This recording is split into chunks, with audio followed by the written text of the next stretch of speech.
সাহাবী বললেন যে আমার কাছে সবচেয়ে অবাক লাগে যে আল্লাহ তাআলা প্রথম মানুষ হিসেবে আদম আলাইহিস সালামকে বানালেন আর ওনাকে উপাধি দিলেন সফিউল্লাহ।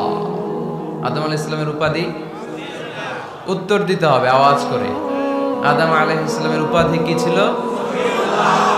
আল্লাহর হাবিব সাল্লাল্লাহু আলাইহি ওয়াসাল্লাম দূরে দাঁড়িয়ে শুনছেন সাহাবাদের কনভারসেশন। আরেক সাহাবা বললেন, আরে আমার কাছে তো এর চেয়েও বেশি অবাক লাগে যে তিনি মুসা আলাইহিস সালামকে বানিয়েছেন নাজিউল্লাহ। নাজিউল্লাহ যে আল্লাহর সাথে না যা ইউনাজি মুনাজাত করে, গোপনে কথা বলে, কালিমুল্লাহ। এটা অবাক লাগে যে আল্লাহ তাআলা কোনো মিডিয়া ছাড়া, বায়া ছাড়া, মাধ্যম ছাড়া পৃথিবীর একটা মানুষের সাথে সরাসরি কথা বলবেন। আমার কাছে তো উনার মর্যাদার সবচেয়ে বড় মর্যাদা মনে হয়, উনি নাজিউল্লাহ। আরেক সাহাবা বললেন, আমার কাছে তো এর চেয়েও বেশি অবাক লাগে সাইয়েদনা ইব্রাহিম আলাইহিস সালামের ব্যাপারটা, কারণ ওনাকে আল্লাহ তাআলা বানিয়েছেন খলিলুল্লাহ।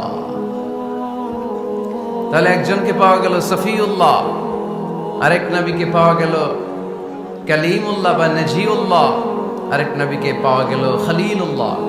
এই কনভারসেশন যখন আল্লাহর হাবিব সাল্লাল্লাহু আলাইহি ওয়াসাল্লাম শুনলেন, আল্লাহর হাবিব সাল্লাল্লাহু আলাইহি ওয়াসাল্লাম মসজিদে নববীতে প্রবেশ করে সাহাবাদেরকে বললেন, তোমরা যা বলেছো আমি সব শুনেছি, তোমরা যা বলেছো সব সত্যই বলেছো, ঠিকই বলেছো। আল্লাহ তাআলা একজনকে বানিয়েছেন সফিউল্লাহ, একজনকে বানিয়েছেন খলিলুল্লাহ, একজনকে বানিয়েছেন কালিমুল্লাহ। তবে জেনে রেখো আমি হচ্ছি হাবিবুল্লাহ, আমি Habibullah. The higher status, the highest peak of the status, সবচেয়ে উঁচু স্ট্যাটাস হচ্ছে আমার। খলিলুল্লাহ মানে আল্লাহর বন্ধু, হাবিবুল্লাহ মানে হচ্ছে আল্লাহর বন্ধু।